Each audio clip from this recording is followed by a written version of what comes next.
Welcome.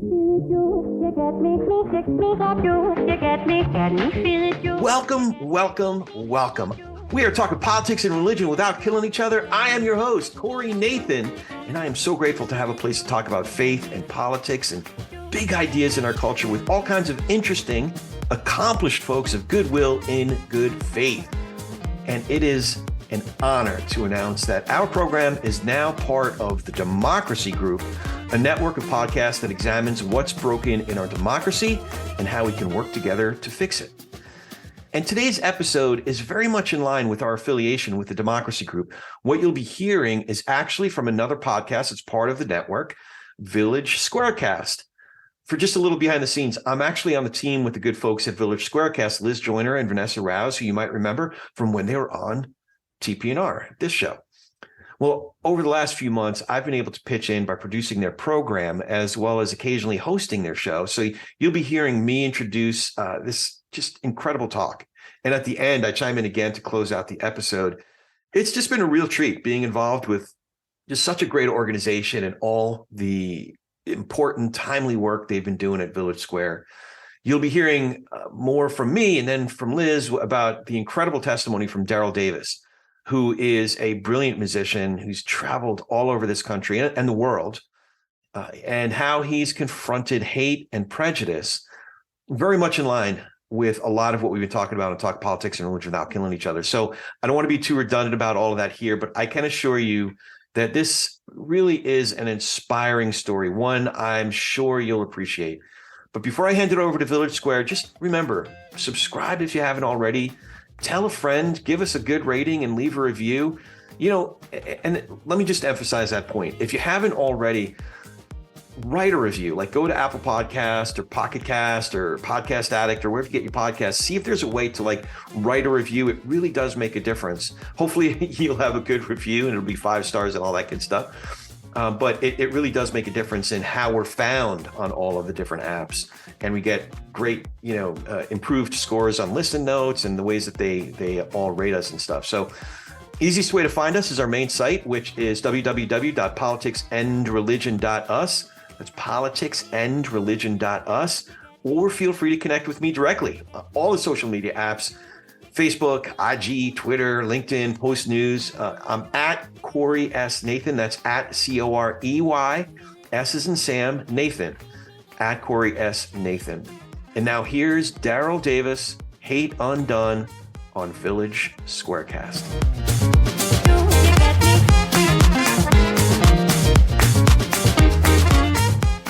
We probably heard the old adage, a tiger does not change its stripes. A leopard does not change its spots. And so why would I think that a Klansman or Klanswoman would change their robe and hood? That's who they are, just like the tiger and the leopard, but I was wrong, okay? A tiger cannot change its stripes, neither can a leopard change its spots, because they were born with those stripes and those spots. A Klansman or Klan member is not born with that robe and hood. That is a learned behavior. A neo-Nazi is not born with a swastika. That is a learned ideology. So what can be learned can be unlearned. The Village Square, a nervy bunch of liberals and conservatives who believe that disagreement and dialogue make for a good conversation, a good country, and a good time. At the Village Square, we talk about politics, religion, and race. The topics your mom taught you never to discuss in polite company. Listen, at the Village Square, we make pigs fly.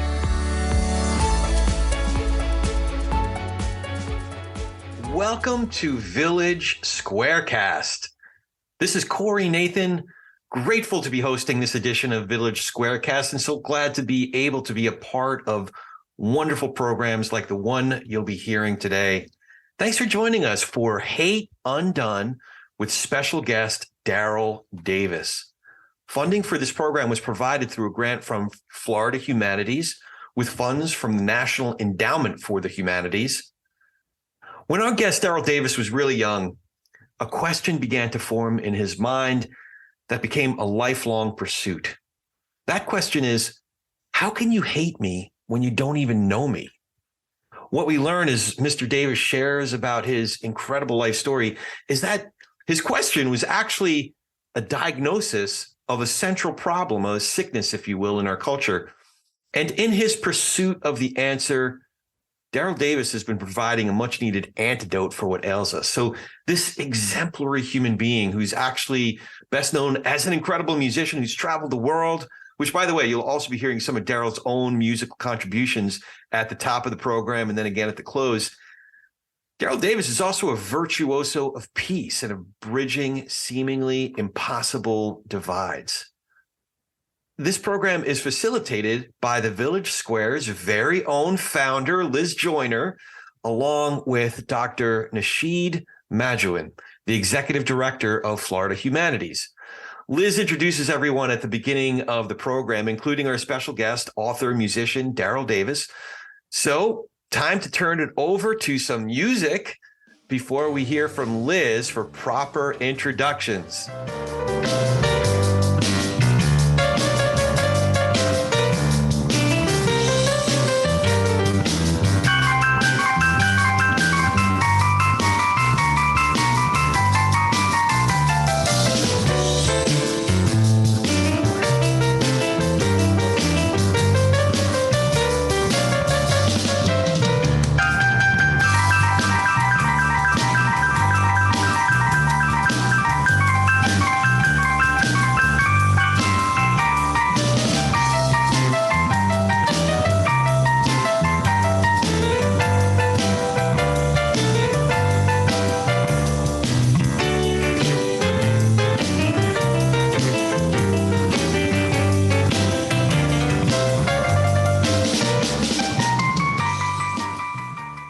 Good evening, everyone. I'm Liz Joyner, founder and president of the Village Square. And on behalf of the Village Square and Florida Humanities, we're delighted that you've joined us tonight for Hate Undone with our very special guest, Daryl Davis. That's Double D Blues you've been listening to by Daryl Davis. This program is part of a multi-year series of digital programs, Unum Democracy Reignited, presented in partnership with Florida Humanities, exploring the past, present, and future of the American idea as it exists on paper, in the hearts of our people, and as that manifests in our lives. Tonight, I'll be sticking around to facilitate the program because this is my hero that we have brought to meet you tonight.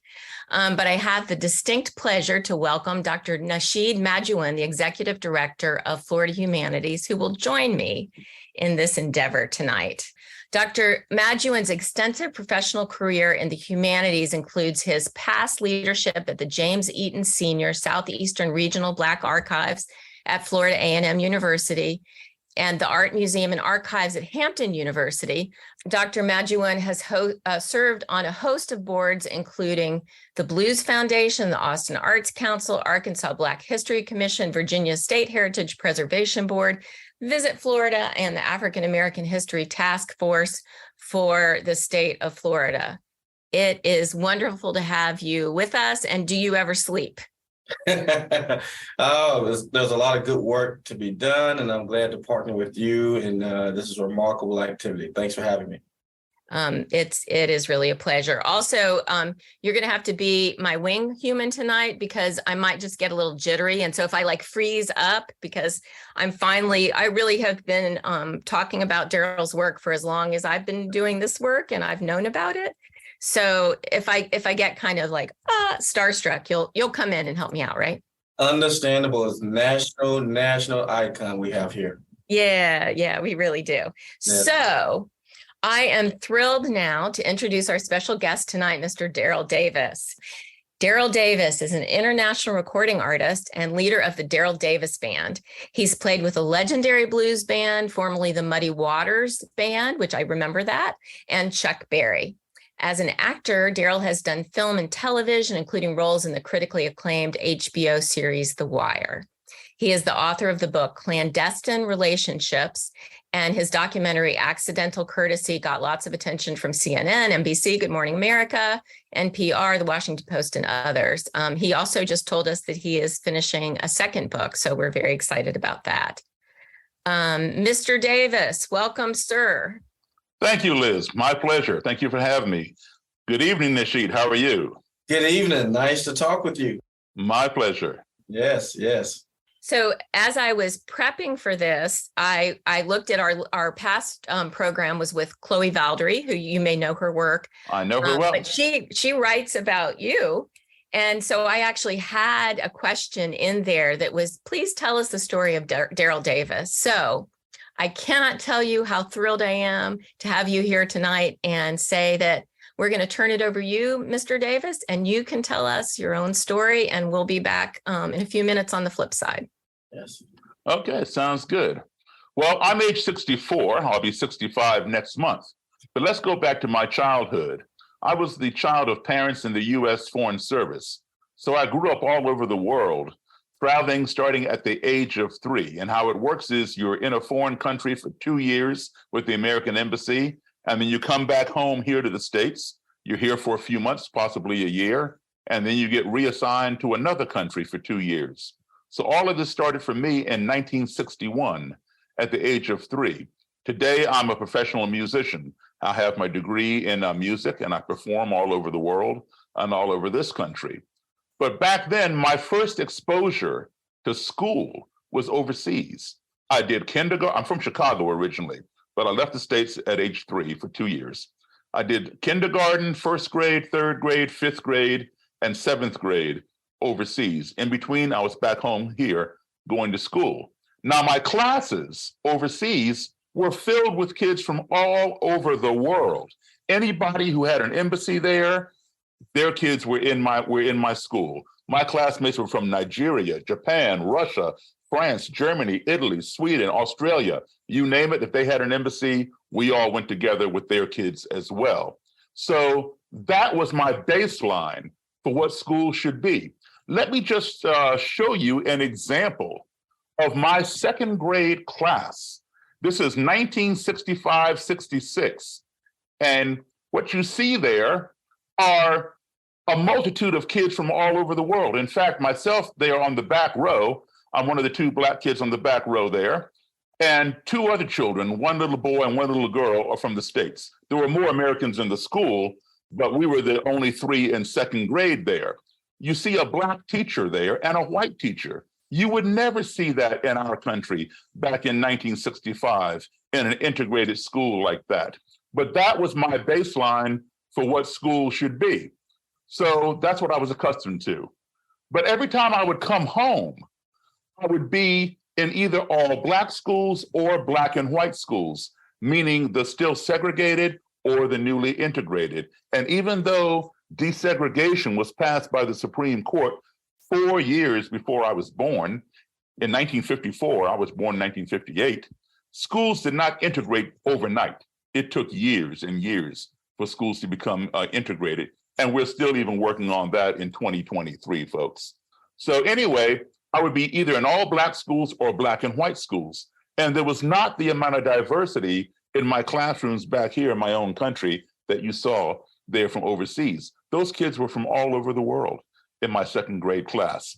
So one time when I came back, I was age 10 in the 4th grade. And I went to an integrated school in which I, in the 4th grade, and a little Black girl in 2nd grade were the only Black kids in the entire school. Let me show you my 4th grade class and see if you can find me. There I am there on the back row. That's my 4th grade class. So some of the guys that you see there on the back row with me, we're all age 10. Some of them were Cub Scouts, and they invited me to join the Scouts, which I did. It was a lot of fun. Got to go camping, tie some knots, things like that. We're talking 1968. Well, we were in Belmont, Massachusetts, which is a suburb of Boston. And right next door to Belmont are the towns of Lexington, Massachusetts, and Concord, Massachusetts.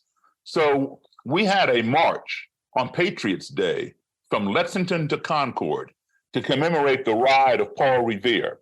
The Cub Scouts, the Boy Scouts, the Brownies, the Girl Scouts, the 4-H Club, and several other organizations. So I'm marching with my Cub Scout troop. I am the only Black participant in this march. The streets are blocked off.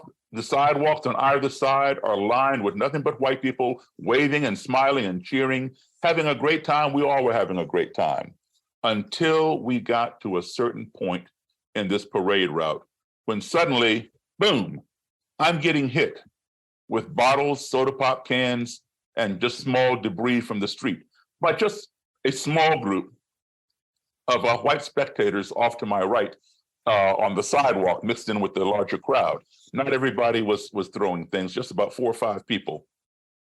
I remember there being a couple of kids, perhaps a year or two older than me. I didn't know them, and perhaps their parents, because there were a couple of adults as well. Well, when this happened, I looked over and saw them. My first thought was, because I had no precedent for this kind of behavior. You know, we didn't do that kind of stuff overseas. Everybody got along. So my first thought was, oh, these people over here, they don't like the Scouts. That's how naive I was.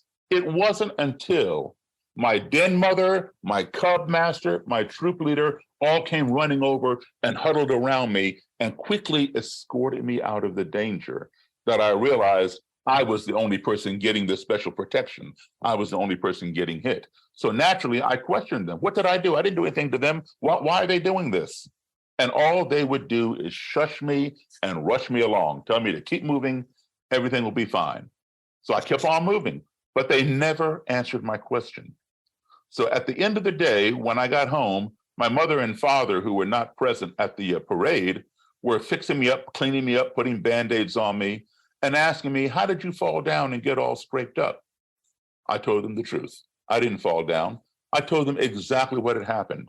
And for the first time in my life, my mom and dad sat me down and explained to me what racism was. Now, believe it or not, at the age of 10, 1968, I had never heard the word racism.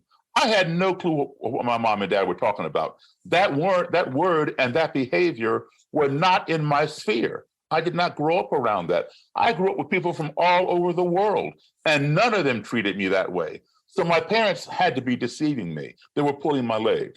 I did not believe my parents because my 10-year-old brain could not process the idea that someone who had never laid eyes on me, never spoken to me, knew absolutely nothing about me, would want to inflict pain upon me for no other reason than the color of my skin. It made no sense. So, and furthermore, the people who were doing that to me looked just like my friends, my little friends there in 4th grade, or my American friends overseas from the embassy, or my little French or Dutch or German or Swedish or Danish friends. They didn't behave like that. So my parents couldn't be telling me the truth. People don't do things like that. But I quickly found out that my parents were right. And so I formed a question at that age of 10 in my mind, which was, how can you hate me when you don't even know me? And now I've been looking for that answer for almost 55 years, because I'll be 65 next month. I'm 64 now. So after graduating college with my degree in music, I began traveling again. And I travel all over the world performing. So when you take my childhood travels with my parents and now my adulthood travels as a musician, and you combine them, I have now been in a total of 62 countries on 6 continents, and I have performed in all 50 of our states. What does that mean? It means that I have been exposed to a multitude of skin colors, ethnicities, cultures, ideologies, religions, etc. And all of that has helped shape who I have become. And I can tell you something, no matter how far I go from our country, the United States, whether it's right next door to Canada or right next door to Mexico or halfway around the globe, no matter how different the people may be who I encounter, perhaps they don't look like me, they don't speak my language or worship as I do, I always conclude one thing, and that is that everybody I meet is a human being. And as such, every human being wants these 5 core values in their lives. Everyone wants to be loved. Everyone wants to be respected. Everyone wants to be heard. Everyone wants to be treated fairly and truthfully. And everyone basically wants the same things for their family as we want for our family. And if we all can learn to apply those 5 core values or any of those values when we find ourselves in an adversarial situation or in a culture or society in which we are unfamiliar or uncomfortable, I can guarantee you that your navigation of that situation, that culture, that society will be much more smooth and much more positive. So lo and behold, I was playing a gig one night with a country band in which I was the only Black person in this band. And they were pretty well established here in the state of Maryland. I live in Maryland now. And I joined them. Country music had made a resurgence. And they played a place in a town called Frederick, Maryland. Frederick, Maryland is located about an hour and 20 minutes north of Washington, D.C. There was a bar there, a lounge called the Silver Dollar Lounge. The Silver Dollar Lounge had a reputation of being an all-white lounge, that Black people were not welcome. Now, there were no signs, that you all have seen in the history books, or if you're old enough, you've seen them in person, where it says colored restroom, colored drinking fountain, all that kind of thing. No signs like that, but you knew if you were Black, you were not welcome there. And, when you go somewhere where you're not welcome and alcohol is being served, it's not always a good combination, folks. So here I was in the Silver Dollar Lounge. And my first time in there, the band had played there before. And so I'm the only Black person in the band, only Black person in the lounge. And we did the first set. We took a break. And I'm following the band over to the band table to sit down on the break. I feel somebody from behind put their arm across my shoulder. Now, I don't know anybody in this place, right? Except for the band. I see them all ahead of me. So I'm turning around trying to see who's touching me. It was this white gentleman, I'd say 15 to 18 years older than me. Big smile on his face. And he says, "Man, I sure like your all's music." I said, "Thank you." And I shook his hand. And he says, "Man, I love your piano playing. This is the first time I ever heard a Black man play piano like Jerry Lee Lewis." Well, I was not offended, but I was rather surprised because, I considered it a compliment, not necessarily the Black person part, but to be compared to the late, great Jerry Lee Lewis. But I was surprised that this man, being at least a decade and a half older than me, did not know the Black origin of Jerry Lee Lewis's piano style, which I quickly explained to him that Jerry Lee got it from the same place I got it from Black, blues, and boogie-woogie piano players. That's where that rockabilly, rock and roll piano style came from. He goes, "Oh, no. I had never heard no Black man play like that except for you." So I'm thinking, okay, well, this guy maybe never saw Little Richard or Fats Domino. I said, "Look, man," I said, "I know Jerry Lee Lewis. Jerry Lee is a very good friend of mine. He's told me himself where his influences came from." Well, the guy didn't believe that either, but he was fascinated with me and wanted me to go back to his table with him and let him buy me a drink. Now, I don't drink alcohol, but I went back to his table, let him buy me a cranberry juice. He paid for it, took his glass, and he clinked my glass and cheered me. And then he says, "This is the first time I ever sat down and had a drink with a Black man." Well, now I'm sitting there completely baffled because now you already have my background, right? I've been all over the world. I've sat down with anybody and everybody. How is it that this man, a decade and a half older than me, had never sat down before with a Black man? I was baffled. And so I wasn't trying to be facetious. Innocently, I asked him, I said, "Why?" And I was naive. And he didn't answer me. He stared at the tabletop. I asked him again, and his buddy sitting next to him elbowed him and said, tell him. I said, "Tell me." He looked back at me just as plain as day, and he said, "I'm a member of the Ku Klux Klan." Well, I burst out laughing because now I didn't believe him. I know a lot about the Ku Klux Klan. I know they don't just come up and hug some Black guy and want to buy them a drink and hang out with them and praise any kind of musical talent they may have. It doesn't work that way. So I figured the guy's, pulling a joke on me. I'm laughing. He goes into his pocket, pulls out his billfold, flips through it, hands me his Klan membership card. Yes, card-carrying member. I recognize the Ku Klux Klan insignia, a red circle with a white cross and a blood drop in the center. I stopped laughing. This thing was for real. So it wasn't funny anymore. I gave it back to him. We talked about the Klan and some other things. And he was very friendly, gave me his phone number, wanted me to call him whenever I was to return to this bar, because he wanted to bring his friends. As he put it, he wanted them to see the black guy who played like Jerry Lee Lewis. I'm not sure he called me a black guy to his friends, but that's how he explained it to me. So I would call him every 6 weeks. And, we were on a rotation with other bands there on the weekends. And so he'd show up. He'd bring Klansmen and Klanswomen. They didn't come in robes and hoods. They came in regular street clothes.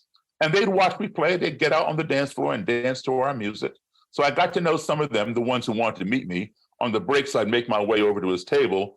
But a couple of them, when they'd see me coming, would get up and move to the other side of the room. Like, we don't want to talk to you. We don't want to touch you. We just want to look at you. Which was fine by me. The others would hang there and they were curious. And we would sit down and meet and talk. So this went on for a while until I quit that band at the end of that year. And I went back to playing rock and roll and rhythm and blues and whatever else was going on. Well, a few years later, it dawned on me, Daryl, you blew it.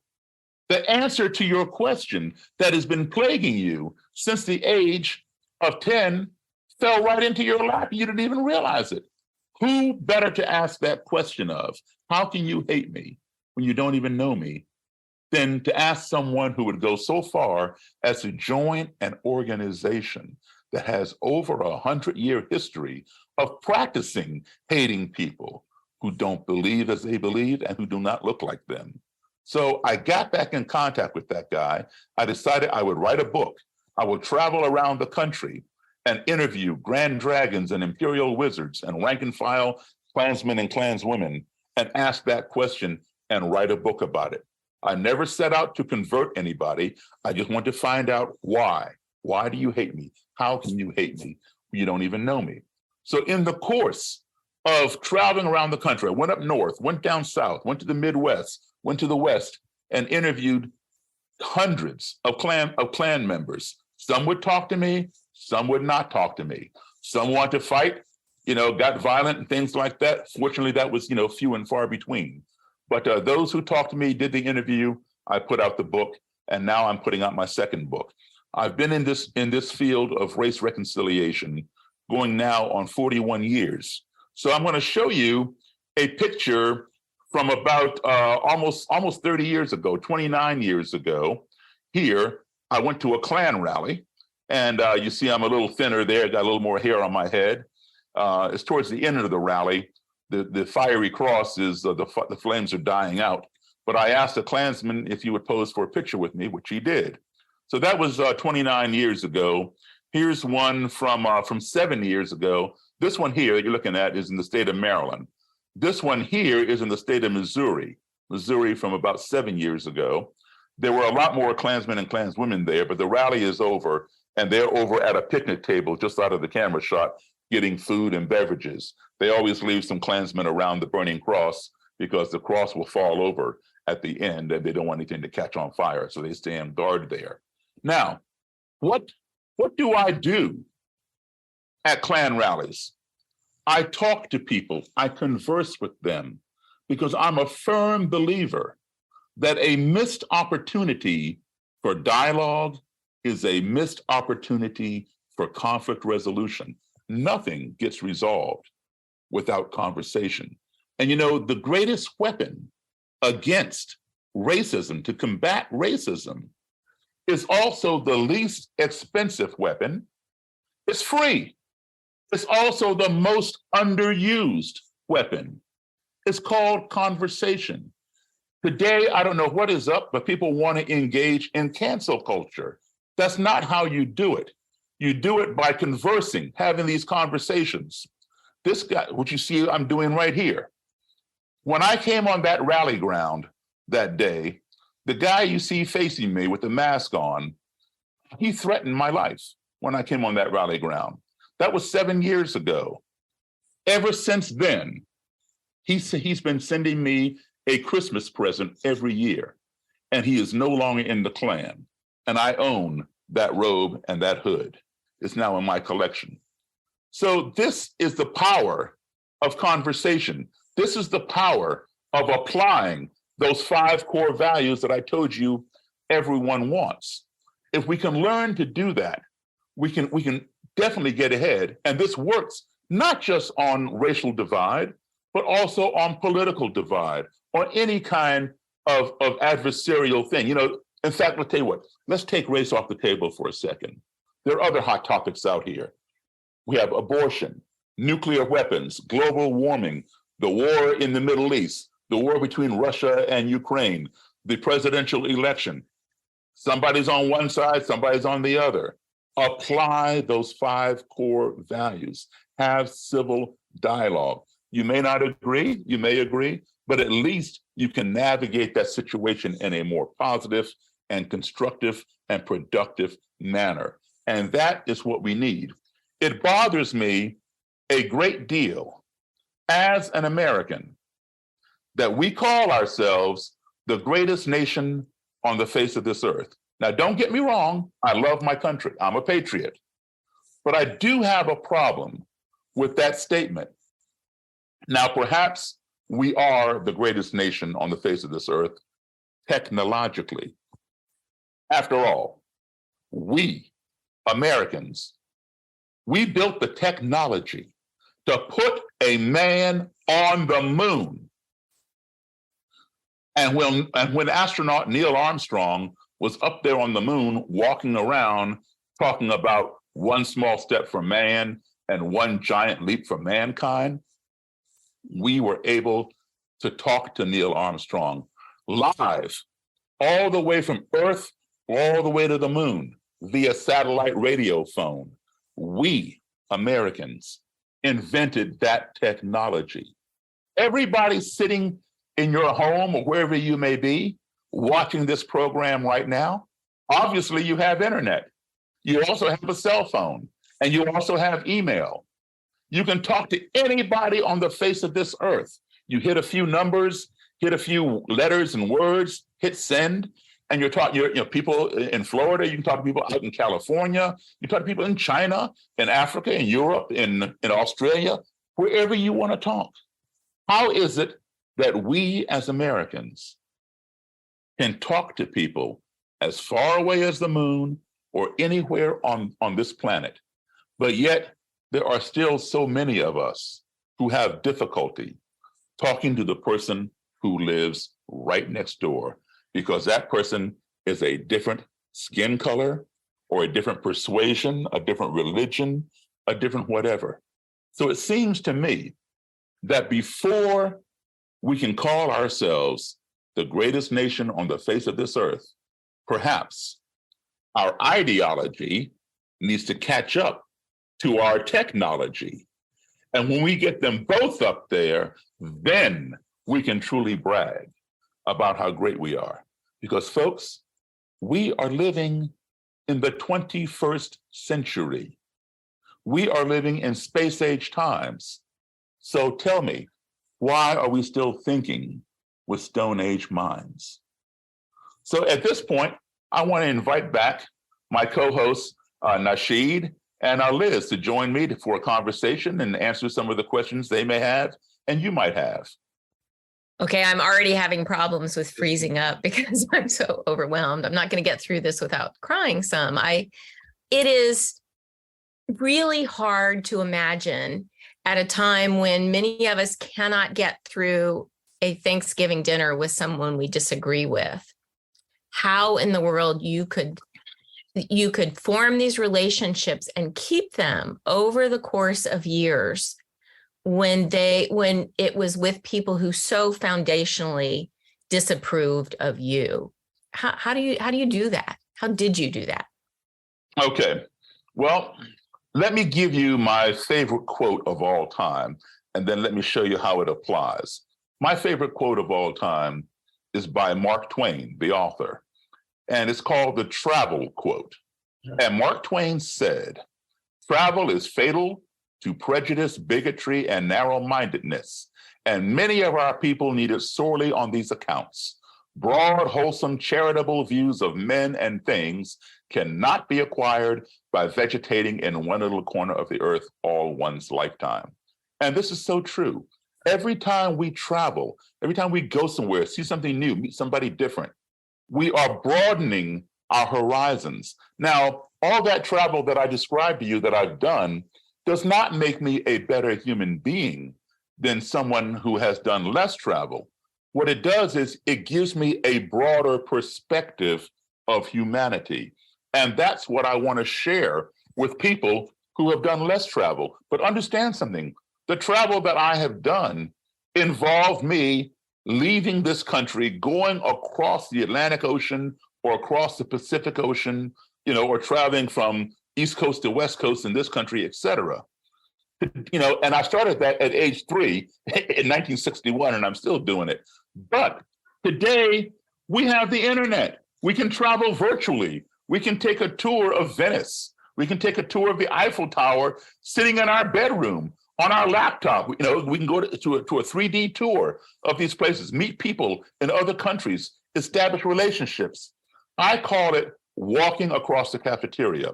But before I get to that, I would say all these different cultures and things that I've been exposed to, all of it helps shape who I've become. And I've been exposed to so many different cultures that when I deal with people like neo-Nazis, KKK people, I just consider them another culture. It's not a culture that I would subscribe to, but I consider them another culture, and I treat them as such. I show them the respect that I would sit down and listen to them. I allow them to be heard. And when I say respect, I'm not saying I respect what they have to say. I'm saying I respect their right to say it. And I'll sit down and listen to them. And in turn, guess what? They sit down and listen to me. All right. So I'm not trying to change their minds. I'm giving them other thoughts, other ideas. And when they absorb those things, many of them end up changing their own minds because, I'm not trying to convert anybody. I'm just trying to find out why. You've clearly been able to find their humanity inside of that relationship. Exactly. And it involves that conversation, not cancel culture that we see so much of today. Yeah, I want to contribute to that point. Early on in your life, you were equipped with the tools to listen and understand and not prejudge a situation or a person. And that is a critical part of engaging in the civil discourse. You understand and and you're not afraid to encounter something that's new or different from the way you see things. This is very true, Nasheed. And I would like to think, but I can't be certain. I would like to think that I would be that way even if I had not done all that travel. But there is a possibility. If I had grown up here in my own country all my 64 years, would I be involved in this, or would I be staying as far away from those people as I could?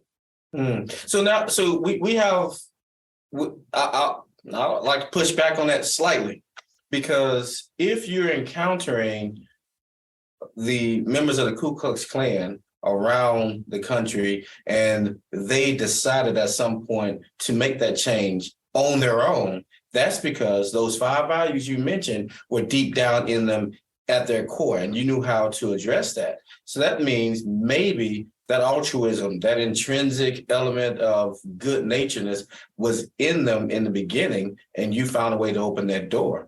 But that door was open to you early on. Yes, indeed. And, people are not born with that kind of hatred. I think what it is this. All of us, probably you, probably Liz, and anybody out there viewing or listening, as children, we probably heard the old adage, a tiger does not change its stripes. A leopard does not change its spots. And so why would I think that a Klansman or Klanswoman would change their robe and hood? That's who they are, just like the tiger and the leopard. But I was wrong, okay? A tiger cannot change its stripes, neither can a leopard change its spots, because they were born with those stripes and those spots. A Klansman or Klan member is not born with that robe and hood. That is a learned behavior. A neo-Nazi is not born with a swastika. That is a learned ideology. So what can be learned can be unlearned. And it's a matter of, as you said, soliciting that humanity in them. And that comes from listening to one another. You cannot expect anyone to listen to you if you're not willing to listen to them. That's true. So there are a couple of questions from the audience that were sort of on target here. They want to know, when you went to rallies, were you afraid that you might be hurt or killed? And then did you bring others for backup just in case? That's a good question. No, I was not afraid. And I'll tell you why. There are very few things that frighten me in life. I don't know why. And people have often wondered about that. And I've wondered about it myself. But no, I was not afraid. But also, there are two kinds of rallies.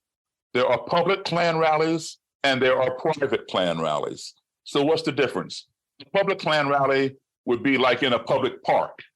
So they have to go to City Hall, apply for a permit, to hold a rally, just like, any of us would. If you wanted to have a family reunion or sell hot dogs and lemonade or whatever, we do in parks, we get a permit. All right. So they have to do the same thing, but it's a public park. So therefore, the public can come.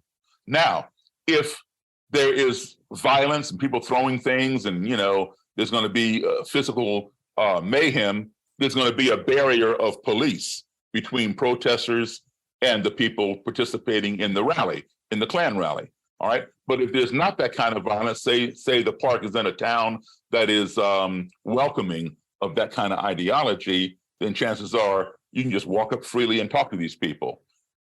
So those are public rallies which anybody can go to. A private rally is held usually on a Klan person's property or somebody's property that they know.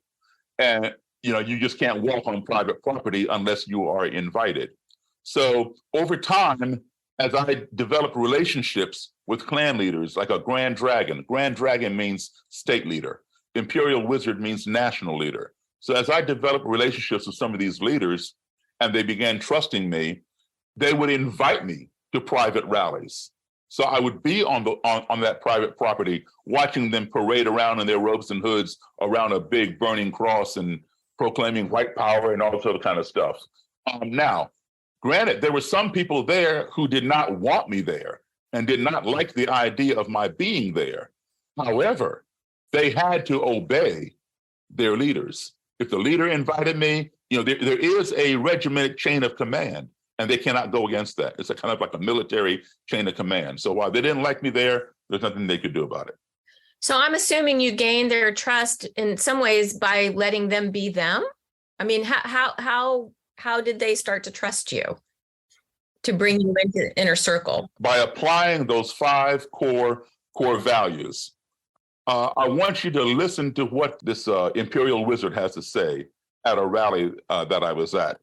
He uses the N word there, but that's the world that I live in. That's the world that they practice. Davis is one of the few African Americans you will ever find attending a KKK rally. More than attending, he is welcome. I got more respect for that black man than I do you white niggers out there. Has friendship transcended the color barrier? Listen to Kelly at a Klan rally.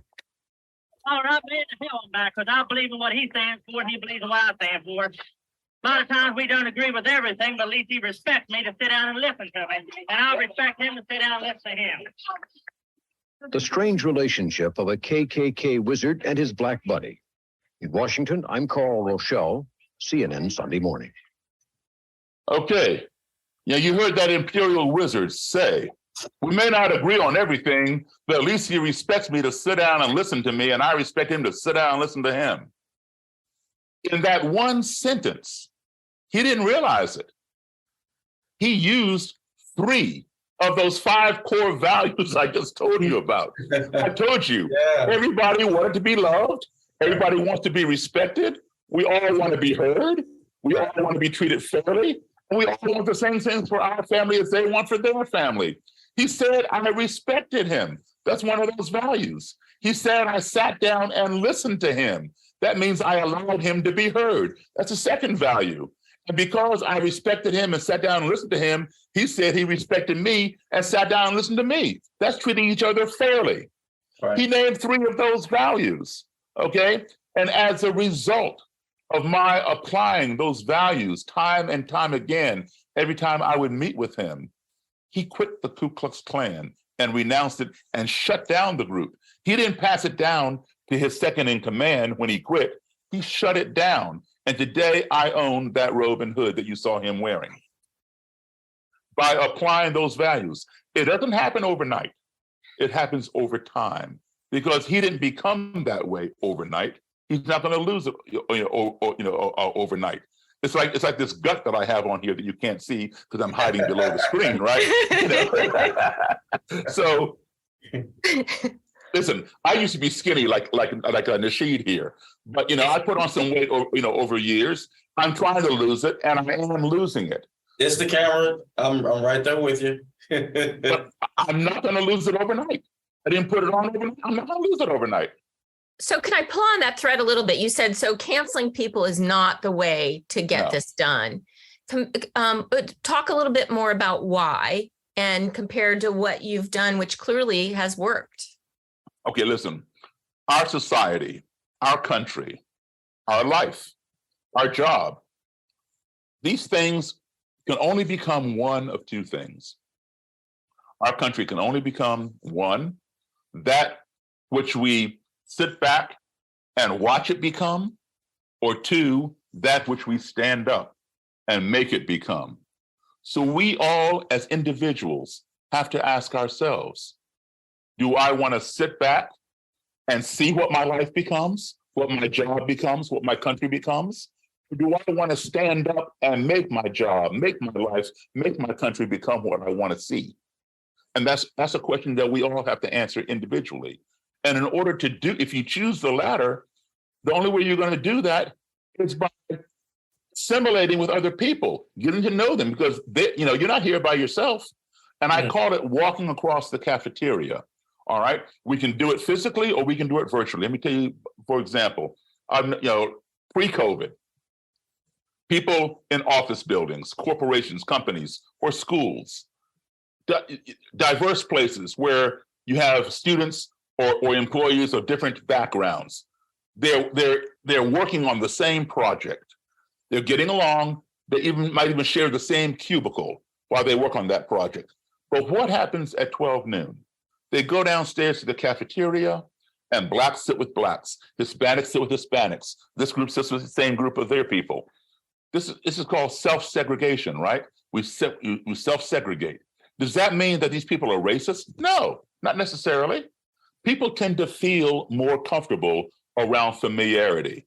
I never knew familiarity because every 2 years I was in some strange place, right? So everybody was familiar to me.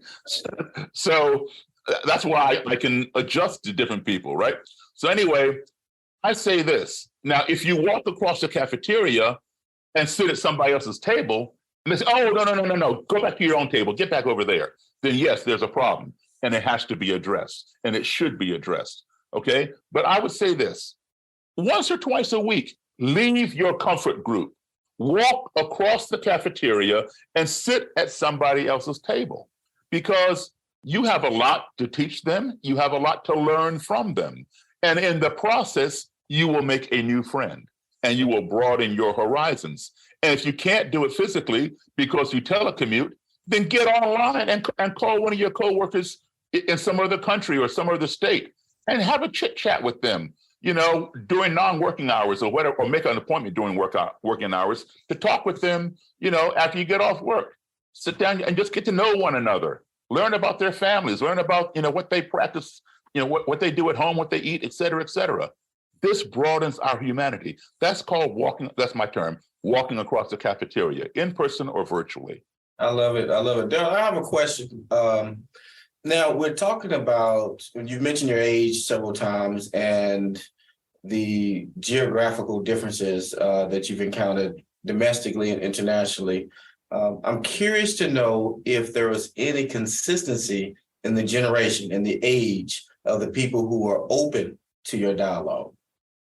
And actually, let me tag on to that an audience question. They wonder if you've noticed any difference between people in the North and the South on this point. Yeah. Both questions, excellent. No, it all depends upon the individuals. I mean, I know young people who are just as feisty as some of the older people. Some older people who are set in their ways, but they wouldn't sit down and talk. Others want to fight. You know, unfortunately I've been involved in violent confrontations because I'm going to defend myself if somebody puts their hands on me, of course. But fortunately, like I said, you know, those have been few and far between. And even some of those people, you know, who engage in violence with me, some of them have come back to me, not all of them, have come back to me and apologized and sat down and talked. And some of them are now out and have become friends of mine.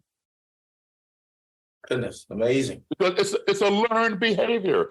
So we have to get through our head what can be learned can become unlearned. Mm.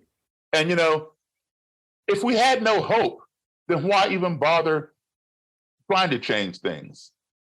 You know, you can't say, well, I want to change things, but then not get out there and do something about it and realize it's going to take time. All right, so this is truly a study in human decency. You know, sometimes you have the discussions with people and there may be some apathy or reluctance or anxiety in trying to influence change. I know we've talked about change and innovation, but at the core, we're saying, and we're making an argument that there's a level of decency in everyone and expect That's that. right. We should expect that. 100%. And, you know, you mentioned, I think, Liz, you mentioned about somebody, you know, not wanting to go to dinner at their family's home because of political differences. We saw more of that in the last few years than we've ever seen before. You know, I'm not going to Thanksgiving dinner with my family because my sister voted for so-and-so and I voted for this one, and I just can't talk to her. You know, that's cancel culture right there. You know, that's where it starts.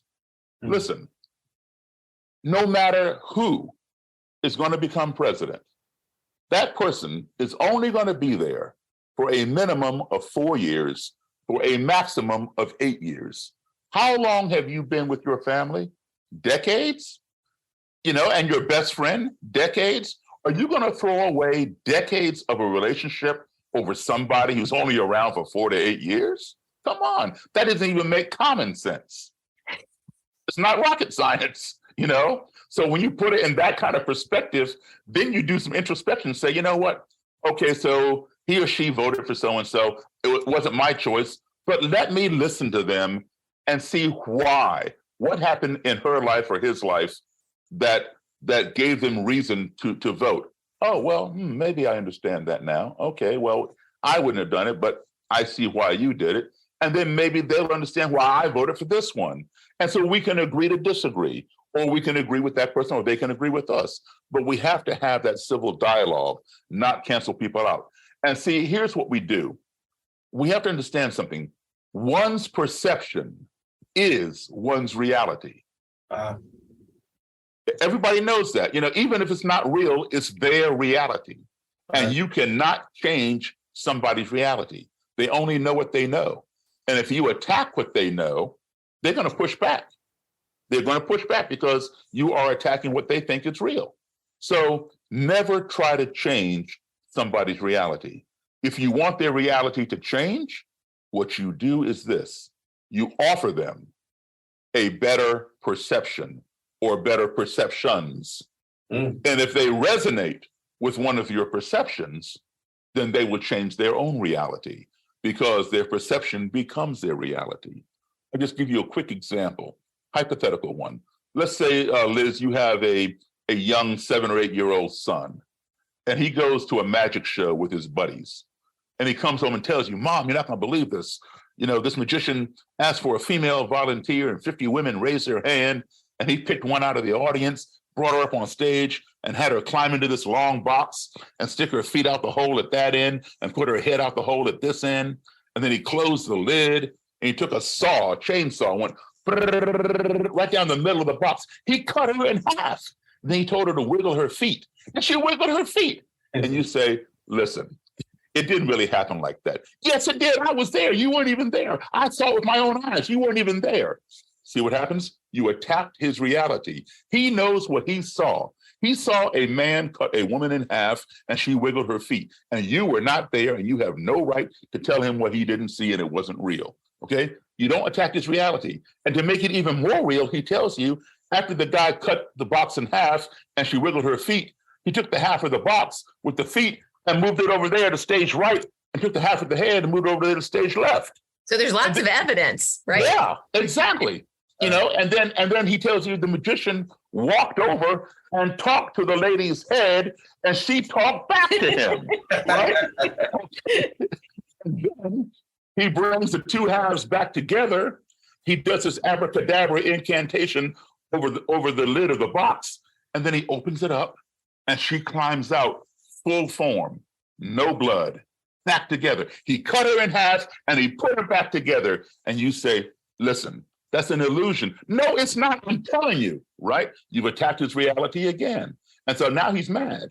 So, and he's canceling you out. What you do is you don't attack his reality. You offer him a better perception.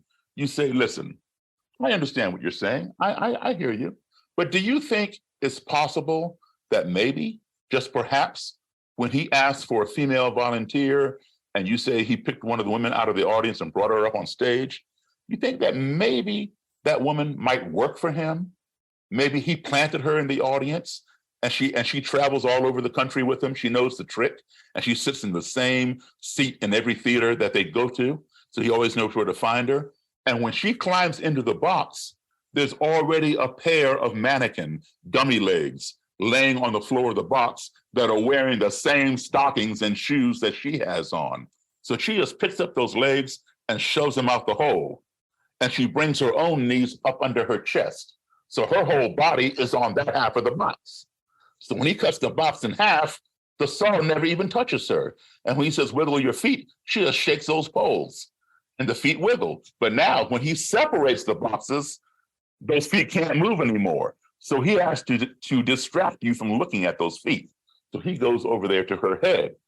Of course, the head's going to talk back. The whole body's over there. So now you're not focusing on those feet anymore. You're following him. And then when he brings them back together, she just pulls those legs out, leaves them on the floor of the box, and she climbs out. And then your son says, that might be the only way that could work.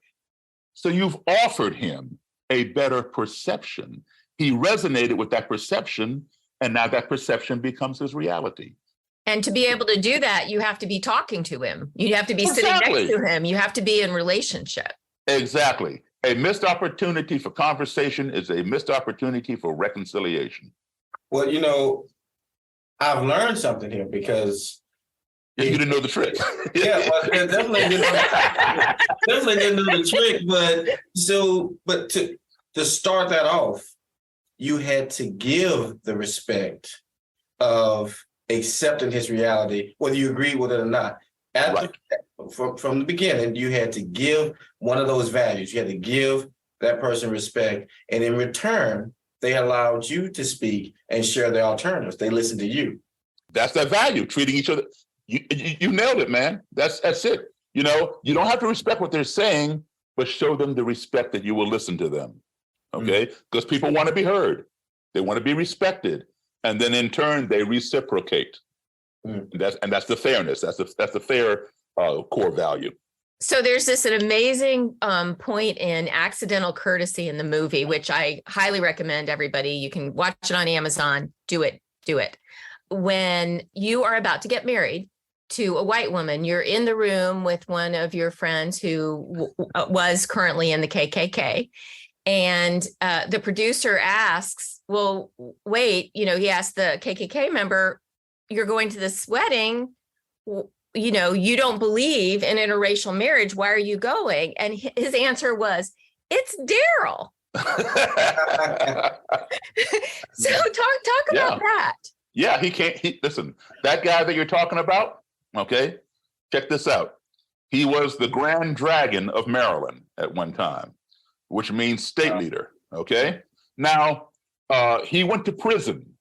He went to prison for 4 years for conspiring to bomb a synagogue up on Liberty Road in Baltimore, Maryland, all right?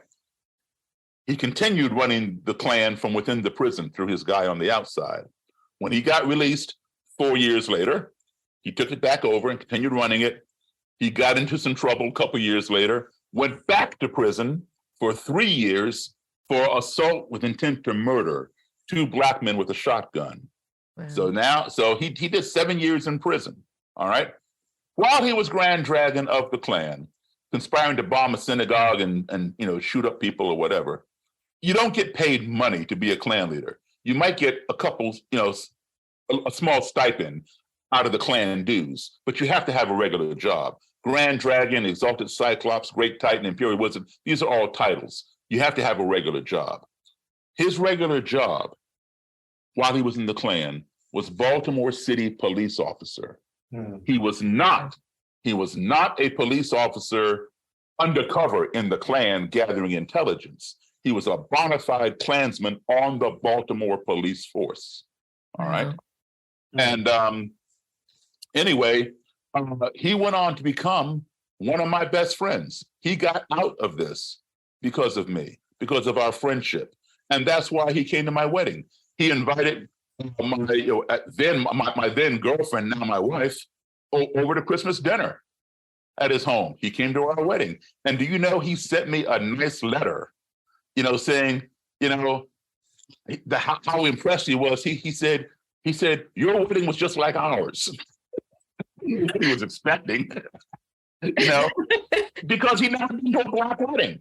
Right. It's not a black wedding, it's a wedding, Right. It's that exposure. It's that walking across the cafeteria. Now, I told you the story about the Klansman who walked up to me when I came off the stage at the Silver Dollar Lounge. That Klansman, he and I became friends and got me started on this journey of traveling and interviewing these people. He literally walked across the cafeteria to talk to me. All right. He left his Klan buddy at the table because he liked the music I was playing. He never saw a black guy play music like that, even though he didn't realize it was black music. Right. All right. In a country band. And he walked across the lounge to talk to me. And as a result, a friendship happened. And that's what got me here today. So walking across the cafeteria does work. Whether we do it or whether they do it, it is effective. Yeah, another point that story reminded me of early in this conversation was consistent communication and patience. You mentioned several times that you would correspond by letter or you would call someone every 6 weeks, and you didn't expect or you didn't anticipate them to make a change immediately.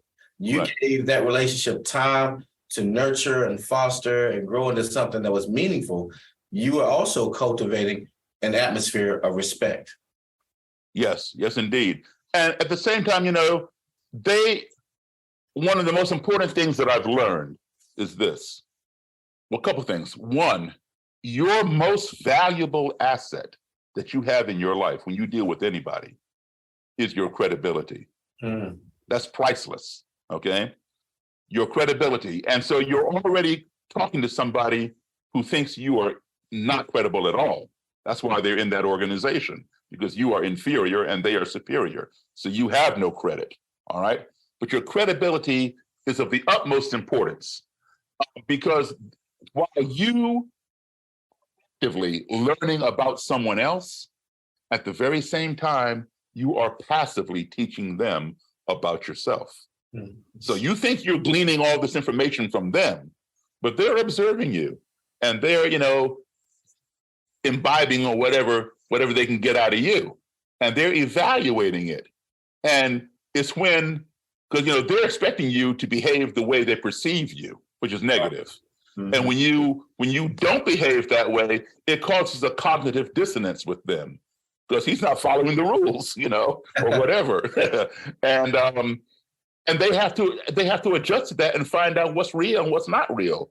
And it troubles them. And then they finally decide, and what you don't want to happen is, well, Daryl's okay for a black guy. It's all those other black people. Okay. You will find that happening. But what I do is this. When I feel that I can trust somebody, I'm not afraid of them myself. But when I feel that I can trust somebody, that they're not going to hurt anybody else that I bring, to the table or whatever, I will invite some of my other friends, some of my Jewish friends, some of my other black friends, some of my white friends who look just like them but don't agree with their ideology. So that way that they see Daryl's not the exception. Maybe I'm the exception thinking this way because he's seeing other people that don't fit the stereotypical image that he had in his mind that his echo chamber around him keeps reinforcing and causing that cognitive dissonance. So then he has to make a decision. Do I disregard Daryl's skin color or the fact that this person is Jewish and change my ideological direction because I know that what I've learned is wrong? Or do I consider his skin color or consider the fact that he is a Muslim, a Jew, or whatever it is I don't like, and continue living a lie? That becomes their dilemma. And in most cases, people will follow the truth, the path of least resistance. But there will always be those who will go to their grave being hateful, violent, and racist, on any side. Well, it's like your kindness and your generosity is making what feels like a vicious cycle that we're trapped in with sort of like hate reciprocated by like hate into a virtuous cycle. And going to an audience question sort of related to that, they're talking about how it seems like everybody's opinions is getting more and more extreme right now and more militant on both sides of the aisle, on both sides of race. Because we keep fueling fire with fire. Like Dr. King said, you don't drive out hate with hate. You drive out with love. You have to have that counterbalance. If you put your hand in hot water and it's burning you, you don't put more hot water on it. You turn on the cold water real quick. You need that counterbalance. So if somebody's hating on me, why don't I want to express hate back? Now, the only time I would express something similar back would be if somebody is physically trying to hurt me, and that's my only, way of getting out of it is to put a stop to it by enacting the same thing. But I'm not going to, push out hate because hate's coming in. That just increases the whole hate, and it just becomes, like you said, a vicious cycle. And you're right. That's what we're seeing politically. We saw it on TV the other night during the State of the Union. Oh, goodness. So we've got so many comments from the audience about you. You are my hero. Thank you for your inspiration and devotion. How do you cultivate more people whose curiosity and courage overpowers their defensiveness, intolerance, and fear? How do we make tens of million people who listen first, which is a wonderful organization who is co-streaming tonight, and converse with respect and curiosity with no intent to convert or malign? Okay, you remember, let's go back to high school, junior high school, when we would have our school dance. And we're all excited about going to the dance on Saturday night. There's somebody that we really want to dance with and she doesn't know it, but we're going to ask her to dance. Yeah, see, you've been there, Liz, I can tell. So let's go back there in our mind, and we go to the school dance. We're in the gym, and everybody's standing there with their back to the wall, eyeballing everybody else. And the band is playing great songs. You want to dance, but nobody wants to be the first person on the dance floor, right? Finally, somebody gets on the dance floor, and then everybody else gets on the dance floor. Let's be that person who is the first person on the dance floor. Okay, let's stop waiting for somebody else. We can do something on our own for once in our life, and this is a positive thing. So let's not be afraid to converse. But don't go into it blindly. Know who you are, but and learn as much as you can about the other person, regardless of what the adversarial topic is, whether it's Republican, Democrat, Black, white, Christian, Jew, whatever it is. Whatever is on the opposite end, learn as abortion, pro-choice, whatever, learn the other person's position. Put yourself in that place and see how you would think. And then go in with your beliefs, because here's what happens. You start this far apart. You're at opposite ends of the spectrum. But you talk with your worst enemy or your biggest adversary for 5 minutes, you will find something in common. And that gap narrows. You talk for another 5 minutes, you find even more in common, and the gap narrows some more. And when you're right here, you are in a relationship with your adversary. whether you like it or not, you are in a relationship with that person. You may not be going out and having dinner with the person, but you're having a cordial relationship with him or her. You talk some more, you find more in common. And now you're friendly. You're having a friendly relationship. Even though you may disagree on some things, you're having a friendly relationship. But when you've gotten to this point, you have found so much in common that that the trivial things that you have in contrast, such as skin color, or whether you go to a church, a synagogue, a mosque, or a temple, begin to matter less and less. Because it's very hard to hate somebody when you're standing right there in front of them, having a conversation, speaking the same language. You both like the same James Bond movie, but perhaps he likes Sean Connery and you like Roger Moore. Okay, so what? You still like James Bond, or he thinks the king of rock and roll is Chuck Berry. The other one thinks it's Elvis Presley. Okay, but you still like rock and roll, So you have these things in common. And you develop that friendship and you have this conversation. It's hard to hate that person. And that's what happened with the guy you're talking about, Liz. Well, it's Daryl. He doesn't have any special power. I have to imagine that, the concept of be the example can be intimidating for some people. But from your perspective, if you start from a place of integrity, you said, know yourself, know the values, be consistent with who you are, and the conversations you have as those two divisive points start to get closer. There are people watching that. That's right. The CNN clip that you shared, where the leader of the organization said, I like this person better than I like you, and the expectation should have been opposite. Somebody was curious about the nature of that relationship. Somebody wanted to find out what makes that relationship tick. Why does he have so much trust and so much love and respect for somebody he's supposed to be teaching us not to love and respect? Right, because of that credibility. And the thing of it is I want to see these people, not just the first time I interview them. Okay, I got your story. Now I never see you again. I want to see them again. I invite them to my gigs. If I'm playing in their county, hey, if you're not doing anything Friday night, whatever, I'm playing over at so-and-so's bar. Come on out and see what I do. And they come, So I keep in contact with them, all right? And let them see me in my natural habitat, which is behind a piano playing rock and roll or country or whatever. And they can enjoy that, all right? My credibility is built up because I'll tell you what, like I said, while you are actively learning about someone else, you are passively teaching them about yourself. And if they find you not to be credible, it's over because they already think you're not credible. And if you do the slightest thing wrong, that reinforces them. It exacerbates already what they think. So it's like, for example, if you ask some lady out on a date and put it this way, you only have one opportunity to make a good first impression. Yes.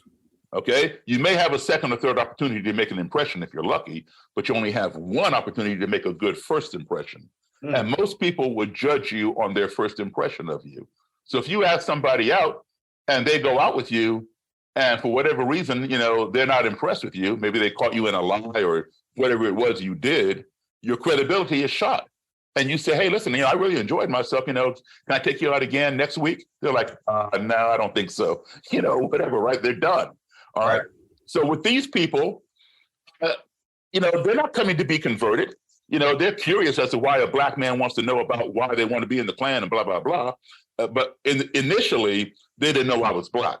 Okay, they thought I was a white guy coming to interview them. Of course, they freaked out when they saw me. But now everybody knows, because the word travels quickly. But so now they're curious. They want to see them again. So I thank them for their time. Maybe I didn't agree on anything with them that day, but I thanked them. I listened to them. I showed them that respect. I'm being fair.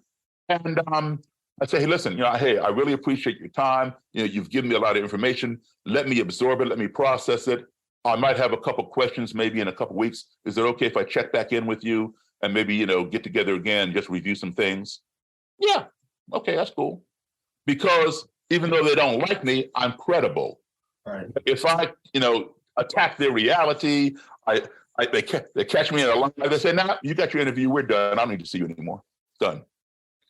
Yes. I like the manner of consistency that's emerging as a thing. No matter what the situation is, the person you encounter, you have the patience to allow that relationship to emerge and to develop. Even if it takes 2 weeks of follow-up, 6 weeks of follow-up, phone call, you allow that to be a part of how you pursue that conversation or that interaction. There's no skin off my back to call somebody and check in on them. Yeah. See, hey, how are you doing? I'll tell you what, check this out.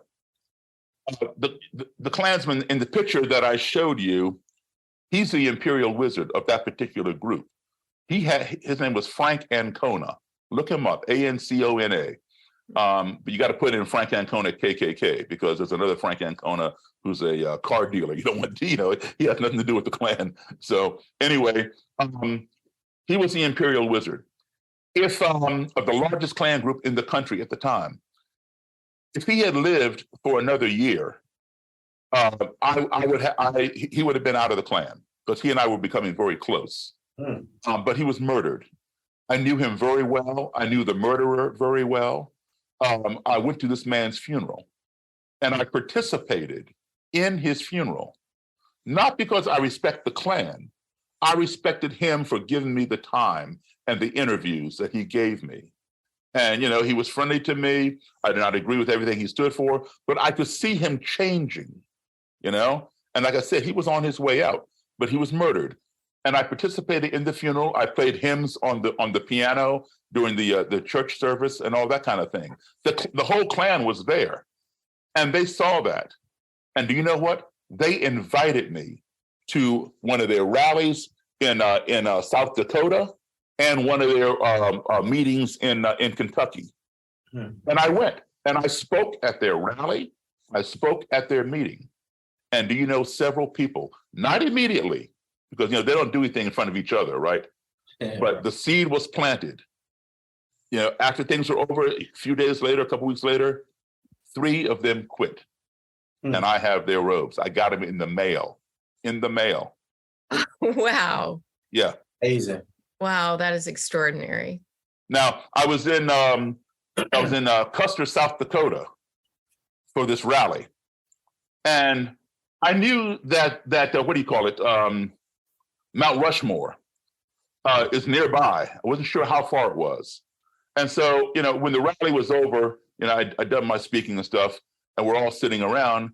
It's nighttime. And I said, isn't Mount Rushmore around here somewhere? So a lot of people don't know this, but Mount Rushmore was carved by a Klansman. Yeah. I know that. I did not know that. Yeah. Yep. Check it out. I knew that a lot. Of course, the Klan knows it, but it's not in the history books. You got to research it. And anyway, so I said, isn't Mount Rushmore around here somewhere? He goes, yeah, it's only 20 minutes up the road. I said, well, I'd like to go up there. Can you all take me up there tomorrow? They said, yeah. So they came by my hotel and picked me up, drove me to Mount Rushmore, right? We hung out at Mount Rushmore, and had our pictures taken in front of, the mountain there and all that kind of stuff. So not only do I engage with them in the work that I do, but I engage with them on a social level, so they can see me as any normal human being who wants to see a part of history. That's all. And that resonates with them. And then they wonder, how can I hate that guy? I never really knew him. Right. And you allowed time for reflection. Exactly. You gave them something to reflect on as well. Precisely. So a question from the audience, heartfelt one. I'm a conservative leaning millennial, and I'm concerned about the future, as I've noticed that there are left of center people around my age who are intolerant of opposing opinions. And this causes me to stay quiet out of fear of being excluded or rejected based on my views. What are some things you would recommend to take the first step in order to at least respectfully share my ideas with people around my age? Okay, first, you don't have to give up your views. There are people, left of center, right of center, this, that, and the other. Okay, whether you're conservative or liberal, there's people in the middle, people leaning this way or that way. Get over the fear. All right, be who you are. People will respect you for who you are, because if you present yourself as anybody else, it's going to eventually come out. I sing the blues, and there's an old blues song where the line says, "If the washing don't get you, the rinsing sure will." So it all eventually comes out. Be who you are, my friend. Take your stance, but be open. Be willing to listen to somebody else, but share your views with them. Let them know why you are left of center, of being a conservative, or right of center, or wherever it is you may be. There's nothing wrong with that. All right, but also respect where they are and have these conversations. Walk across the cafeteria. You're not going to lose anything by doing that. Okay, if anything, you will gain some friends. If you don't gain the friend, you will gain respect. All right, you're not going to have anything less than you already had by doing that. And by the way, I love the Laundromat Blues, Little Milton and Albert King. Oh my goodness, Little Milton. Yes. Love Little Milton. He's passed away now. Yeah. I got to play some gigs with him. All right. So say a word about fear and how you see that as being a part of the challenge that we face. Okay, so let me give you a quick story. The guy that you saw in the CNN video, all right, he didn't know I was Black. My secretary called him and set up the interview, and I told her, do not tell him that I'm Black. He was my first interview. And because I was already told by the guy I met at the Silver Dollar Lounge, don't fool with him, he will kill you. And this guy was genuinely concerned for my safety. So, because he liked me, he's coming to my gigs and stuff. And I went to him and said, hey, I want to interview Klan people all over the country. I want to start here in Maryland. Hook me up with the leader. He didn't want to do it. He was fearful for his safety and my safety if he took a Black man to this Klan leader. And I said, well, give me his phone number and his address and stuff. He did it very reluctantly and begged me not to tell the guy where I got his information. I said, okay. So I had my secretary call the guy and say, listen, just tell him that you work for somebody who's writing a book on the Klan. Would he consent to sitting down and giving me an interview? Do not tell Mr. Kelly that I'm Black. If he asks, don't lie to him, but don't give him reason to ask. She said, okay. So the reason why I did that was not to deceive him or anything like that. I'm not deceptive that way. I figured that I wanted him to reject me in person once he saw me. All right. And give him the opportunity to see me and then let him decide if he wants to do the interview or leave me or whatever. Also, the fact that if he knew I was Black in advance and he accepted the invitation, in the interim, he would have time to prepare perhaps different answers for a Black interviewer than he would give to a white interviewer asking the same questions. So I wanted it to be spontaneous, candid. She understood, she called him, he agreed to do the interview, didn't ask what color I was. So when he showed up at the motel, he came with an armed bodyguard. And the guy had a gun in a holster on his hip. And the bodyguard walked in the room and saw me and just froze because he's looking for a white guy. And the Grand Dragon, Mr. Kelly, came in behind him and didn't realize the guy had stopped and bumped into his back and knocked the guy forward. And now they're all like looking around the room like, something's not right here. Is this an ambush or, did we get the wrong room number or what's going on here? So I stood up and I displayed my hands like, hey, there's nothing in my hands. So they came in, I walked forward, I shook their hands, they shook hands, and Mr. Kelly had a seat. And the bodyguard stood at attention to his right. And I sat across a little lamp table from him, took the lamp off. I had a bag beside me, a black canvas bag. In my bag, I had a Bible and I had blank cassettes, and I put a cassette recorder in the table. And why do I have the Bible? Because the Klan claims to be a Christian organization, and they claim that the Bible preaches racial separation. So I want to be able to reach down and get my Bible and say, here, Mr. Kelly, please show me where it says blacks and whites must be separate. So I'm all prepared. So he and I are talking, and every time he made some biblical proclamation that I did not believe, I'd reach down to get my Bible for him to show me where, or if the tape recorder ran out of tape, I'd reach down to get a fresh cassette. Every time I reached down like this, the bodyguard would reach up like this to his hip and put his hand on the butt of the gun. Now he's doing his job. That's his job, to protect his boss. I'm the enemy. He doesn't know who I am. He doesn't know what's in my bag. So he's doing his job. I got that, so I was cool with that. After about 45 minutes of that, he relaxed. And every time I went in the bag, he didn't move. He was cool. He realized there was no threat. So Mr. Kelly and I are just talking. And all of a sudden, a little over an hour into this thing, there was a very fast, very short noise that came out of nowhere. Went like a, and we all jumped. Like, what was it? And I knew that Mr. Kelly made the noise. How did I know that? Because I didn't make it. So he had to have made it. Process of elimination, right? And so I jumped up out of my chair because I was going to come across that table because I feared for my life. I feared for my life because in my head, I'm thinking, what did I do to cause him to go off and make some weird noise? And I'm thinking about that other Klansman telling me, Daryl, don't fool with Roger Kelly. He'll kill you. So I didn't want to die that day. My secretary is sitting to my left on top of the dresser because there were no more chairs in the room. And I'm getting ready to come across that table, grab him, grab the bodyguard, slam them down to the ground, and take away the bodyguard's gun. I'm not armed. My secretary is not armed. So I've gone into survival mode. And there are very few things you can do. One is to do a preemptive strike, get them before they get you. So that's what I was on my way to do. When I came up, I'm looking right into his face, into his eyes. And I didn't say a word, but I knew he could read my eyes. My eyes were saying to him, what did you just do? His eyes had fixated on my eyes, and his eyes were asking me the same question. What did you just do? And the bodyguard had his hand on his gun again, looking at both of us like, what did either one of y'all just do? Well, Mary, my secretary, she's sitting on the dresser. She realized what had happened, and she began explaining it.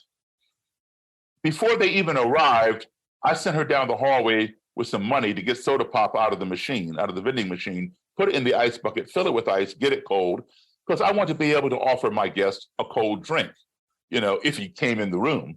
And so it was sitting over there on the dresser, and we'd long ago forgotten about it because we're so engaged. The ice was melting, and the cans were falling down the ice. That was it. Somebody almost got shot over an ice cube, over a melting ice cube. Wow. But we all began laughing when she explained it to us. And that proved that we all are human beings. We felt fear, we felt relief. But here's the lesson learned. All because some foreign being that bucket of ice cans of soda, of which we were ignorant, had entered our little comfort zone via the noise that it made, we became fearful of each other. So ignorance breeds fear. We fear those things of which we're ignorant, that noise. If we don't address that fear will escalate into hatred because we hate the things that frighten us. If you don't address that hatred, that will escalate into destruction. We want to destroy the things that we hate. Why? Because they scare us. But guess what? At the end of the day, they may have been harmless and we were simply ignorant. So I say this, let's forget about the destruction. Forget it. What's destroyed is not coming back, all right? That's just a symptom of the nucleus. Let's forget about the hatred. That's another symptom of the nucleus, the root cause. Let's forget about the fear, another byproduct of the root cause. The root cause is ignorance. If we cure the ignorance, then there's nothing to fear. With nothing to fear, there's nothing to hate. With nothing to hate, there's nothing to get mad about and destroy. The good thing is this, there is a cure for ignorance. That cure is called education and exposure. And that is where we need to devote our time, our energy, our money, and our efforts into curing that ignorance. And then we won't have to worry about all of those other byproducts, fear, hate, and destruction. And we can do it. We gotta redirect our way of thinking. It's sort of like how we work now. We always thought about getting up and leaving the house and going to a job and sitting behind a desk. Now we're reprogramming that we can telecommute and work from home. So we got to rechange our way of thinking as how we address these issues. And we can do it because I've been doing it. So we've got about 5 more minutes. Nasheed, I've got a favorite question I want to ask. I'll defer to you to ask the next one. Okay. Well, the words you share have a measure of poetry to it. And there's a kind of a rhythm in the relationships that you allow to occur. You plant a seed, you nurture it with water and conversation and understanding and respect, and you watch it grow. The gentleman you said you went to the funeral of, you mentioned something that I wanted to make sure came to light. You saw the growth in him. You saw the evolution in his thought. And when did you, in your travels and learning from people, when did you realize you, Mr. Davis, had the ability to see the good in people, as opposed to just a result, to see that evolution in people? That's a skill. I began seeing it the more I would converse with these people, because I never dreamed I would see them more than once. Mm. It was never my intent to make friends. It was never my intent to convert. All I want to know was, how can you hate me when you don't know me? So I want to know that I don't need to see you again. But when you're talking to somebody, oh, you like that? Well, I like that too. Yeah, I saw that movie. Yeah, I thought that part was funny, Yeah. And then you're beginning a relationship that you never dreamed about, because I came in thinking a tiger does not change his stripes. Why would a Klansman change his robe and hood? But guess what? I was wrong. I learned something. So I'm capable of learning things too. Now I like that. You saw the learning and evolution in yourself.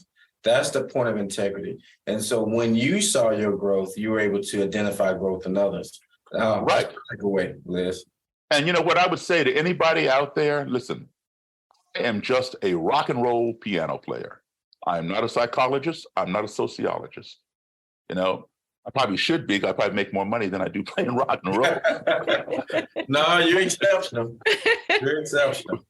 But if I can do this as a rock and roll piano player, any one of you all can do this, seriously. Perfect segue to this question from Kami, who directs the USC Center for the Political Future. If you had a magic wand, how would you get more people to reconcile around race and politics? How would you create, and I love this vision, this picture in our heads, how would you create a force of 33 million Daryl Davises, which is just 10% of the US population? Well, you know what? You, Liz, and you, Nasheed, are creating them right now by the people, like the gentleman who wrote in his chat about how do you overcome the fear about speaking to people with whom you disagree. You are helping to create those kinds of people, because we're giving them the tools and the tips. They're interested in doing this work. Mm-hmm. So it's important. And I really appreciate, you're having me on this show, because a lot of people don't want to talk about this kind of stuff. It's the elephant in the room that we don't talk about.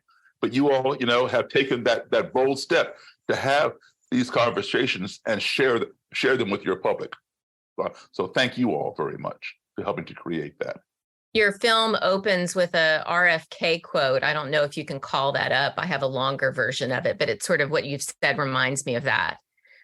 It says, few will have the greatness to bend history itself, but each of us work to change a small portion of events. And then basically that becomes who our generation is and what we do. Yes, indeed. Nice. Yes, indeed. Thank you, gentlemen, for spending this time with us tonight. I really have had tears in my eyes most of the time. I am so touched and honored. Mr. Davis, just wow. Thank you for being who you are and who you inspire us to become. Now listen, we've sat on this thing here for a couple of hours. You need to call me Daryl. All right. Daryl. Thank you. Any closing thoughts from you? I would just say, Daryl, you set the bar. You set the bar. You found a wonderful way to blend scholarship, because you're a wonderful researcher, humanity and understanding people, but also what's in yourself. You're very personable. And I believe you are allowing people to see that they can be that change that they want in the world. And I also want to make sure that the general public who are listening and participating, take a look at Village Square's list of podcasts and programs, not just this one, but the ones in the past. We look at truth, we look at power, and we look at civic engagement. And we have a lot on the horizon. So thank you. I'm going to, as an end cap to your comment, Nasheed, we got a comment from the audience that you just used the term human decency. Isn't this fundamentally about greater human understanding, which is the purpose of the humanities? I thought you'd like that comment. That is beautiful. That is beautiful. Gentlemen, thank you so much for spending this time with us. On behalf of Florida Humanities, the Village Square, and our streaming partners, we'd like to thank all of you out in the audience for being with us too. Good night, everyone. Good night.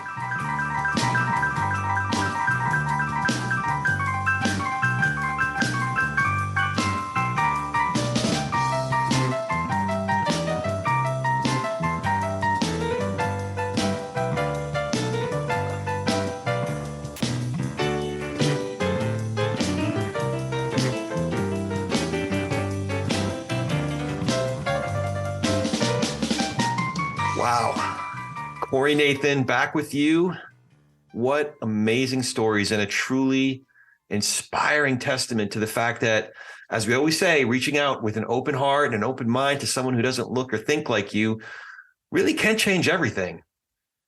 What strikes me about Daryl's experiences is that by making a human connection, for one, we have to risk something. We risk literally putting ourselves in harm's way.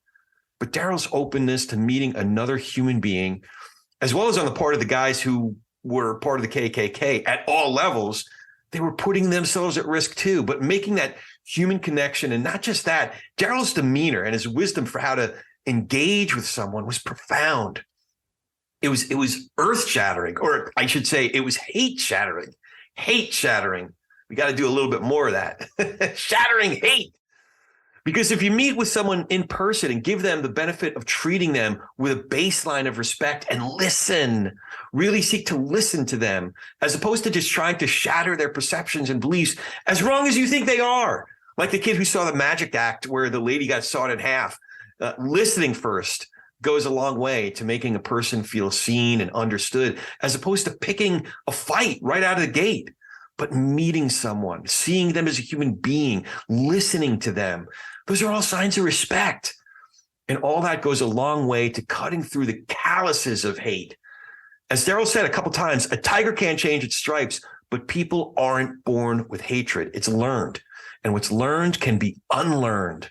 So a tiger can't change its stripes, but a Klansman can turn in his hood and robes. And if that's possible, and it is, Daryl Davis is a lifetime experience to prove it, anything is possible.